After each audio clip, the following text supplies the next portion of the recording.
Kebanyakan orang berpikir bagaimana cara menjadi penulis yang baik, bagaimana cara membuat draft pertama yang sempurna tanpa banyak revisi.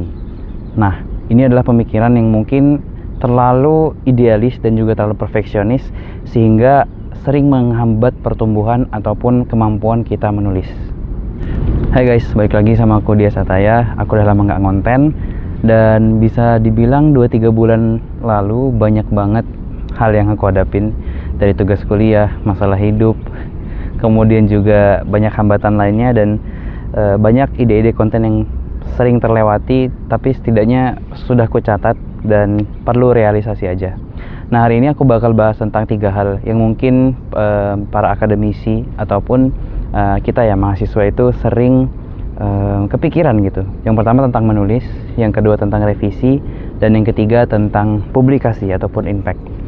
Nah, yang pertama ya, tadi kita udah membahas tentang keinginan ataupun ambisi banyak orang untuk menjadi penulis yang hebat ya gitu.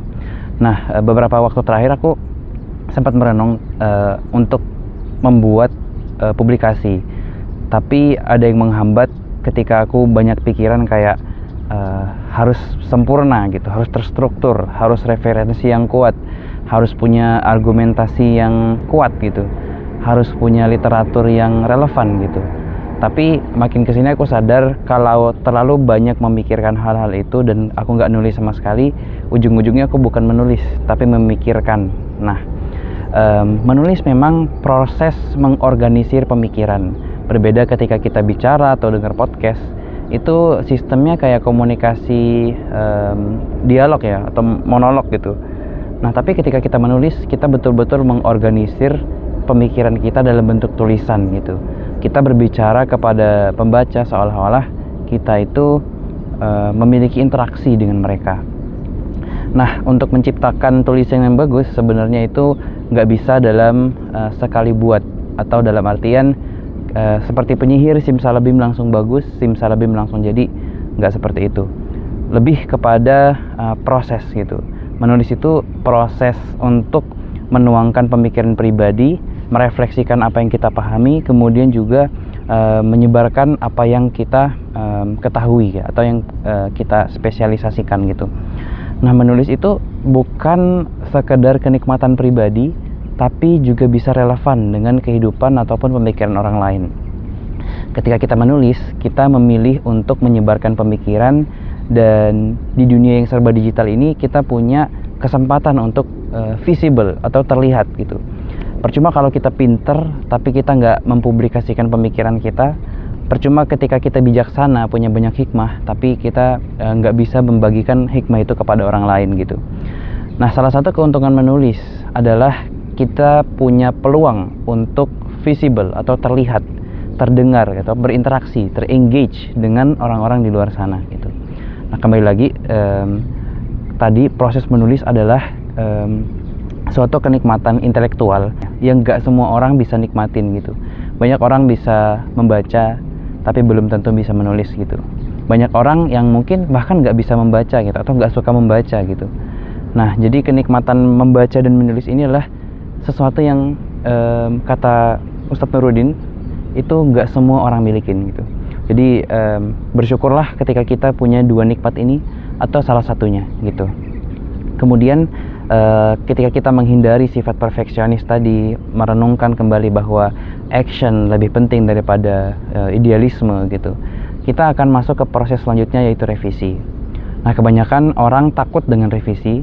Kebanyakan memang reviewer atau penulis revisi itu memberikan kritik yang tajam, kemudian juga mendekonstruksi pemikiran kita, ataupun merubah ulang struktur tulisan kita, yang mana ketika kita melakukan proses revisi, yang di dalam mindset kita tuh capek, takut, malas gitu ya.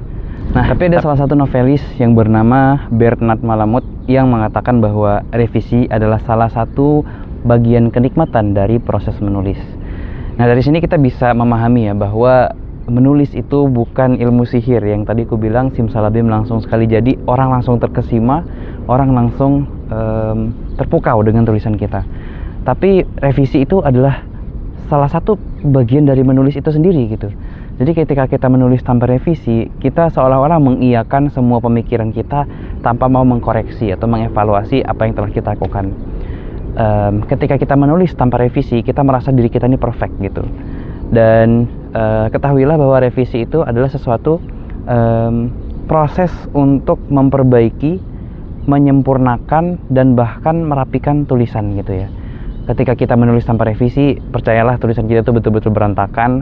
Mungkin itu relate dengan kita, tapi nggak relate dengan orang lain. Jadi bersyukurlah ketika kita menulis, kita juga harus mencintai revisi gitu. Ketika kita memilih untuk menjadi penulis, mencintai tulisan kita, kita juga harus mencintai proses revisi itu sendiri. Nah, di bagian ketiga ini aku mau bahas tentang keresahan ataupun kegalauan banyak penulis di awal-awal ya. Mungkin penulis pemula gitu, baik penulis non-akademik ataupun penulis akademik, kita selalu berpikir bahwa apa sih impact atau kontribusi tulisan kita bagi orang lain, atau bahkan kita mikir kayak ini berguna nggak ya bagi orang. Kemudian juga ketika kita melakukan proses publikasi, tentu ada seleksi dan juga biaya yang mungkin harus kita keluarkan. Nah, di sini mungkin bakal banyak orang yang agak sinis, ngapain sih bayar gitu? Kenapa nggak e-book aja? Kenapa nggak misalkan jurnal yang mungkin nggak berbayar gitu? Harus seleksinya ketat gitu. Nah, di sini kita bakal menghadapi dilema ya, ketika menghadapi komentar orang, banyak plus minusnya gitu. Tapi di sini aku mau menekankan sekali lagi, menulis itu punya circle of impact yang mungkin di video sebelumnya aku pernah bahas. Kita nggak bisa menentukan pembaca kita siapa, tapi kita bisa memilih untuk terlihat ataupun visible gitu. Sometimes writing could be engagement itself gitu.